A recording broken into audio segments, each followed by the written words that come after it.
Daily sambar தாப்பா, என்னன்னு கேளுப்பா. ஏய், என்ன எப்ப பார்த்தாலும் டெய்லி சாம்பாரே வச்சுக்க. சாம்பாரா சாப்பிடுவாங்க டெய்லி.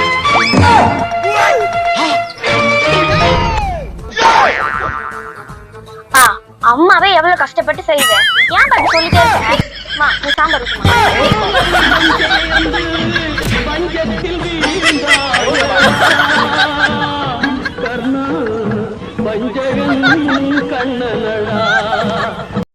ஏன்னா ஸ்வீட் பாக்ஸ் இங்க வைக்கிறேன், யாரையும் கை வைக்காம பாத்துக்கோ, முக்கியமா பசங்களை கை வைக்காம பாத்துக்கோ. இப்ப வந்துடுறேன். சரி.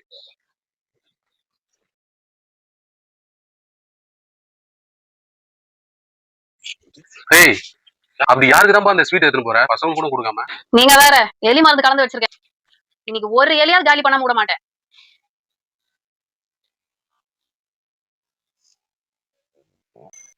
ஏங்க, உங்களுக்கு கல்யாணத்துக்கு முன்னாடி இந்த லைஃப் பிடிச்சிருக்கா இல்ல கல்யாணத்துக்கு அப்புறம் இருக்கிற லைஃப் பிடிச்சிருக்கா? நான் இப்படி தப்பிக்க போறோம். கல்யாணத்துக்கு முன்னாடி இந்த லைஃப் இருக்கு. ச்சே, லைஃப் அதெல்லாம் கல்யாணத்துக்கு அப்புறம் தான் அருமையான லைஃப். அருமையான மனைவி, அழகான டிப்ஸ். கல்யாணத்துக்கு முன்னாடி லைஃப் அது எப்படி எல்லாம் சமாளிக்க வேண்டிய அதுல போய் நானே தான் மாட்டிக்கிட்டேன். என்ன சொல்லும் ஒரு மாதிரி இருக்கா? அதெல்லாம் ரொம்ப வலிக்குதுங்க, ஒரு காஃபி போட்டு தரீங்களா? தோ சூப்பரான காஃபி, வெயிட் பண்ண 2 நிமிஷம் சேர்த்து வந்துடுறேன்.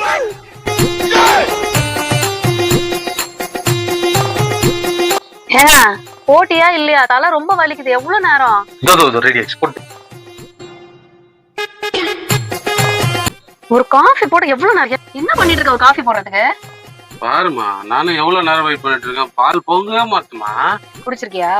சேச்சா, நீ வேறடா பால் பொங்கலன்னு கடுப்புல இருக்க, குடிச்சிட்டியான்னு கேக்குறேன். பாலா இருந்தா தானே பொங்கும், தோசை மாவு பொங்கும்.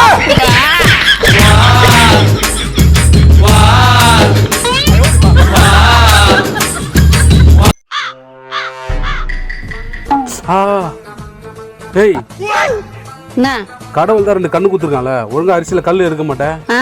அதே கடவுள் தானே 32 பல்லு கொடுத்துருக்காரு, அதை மென்னு சாப்பிட முடியாதா? என்ன முடியுமா முடியாதா? கம்முன்னு சாப்பிடு. இந்த கிளி கிளிக்கிறாளே, எந்த ஒரு காரியம்?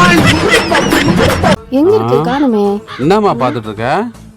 பள்ளி விழும் பழம் பாத்துட்டு இருக்கேன். கூட எங்க வந்து சொல்ல, நான் பார்த்து நீ சொல்றேன். காலையில சாப்பிடலாம் சாம்பார்.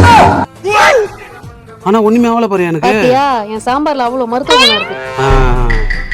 சும்மாவா சொன்னாங்க? விஷத்தால தான் முறிக்க முடியும்.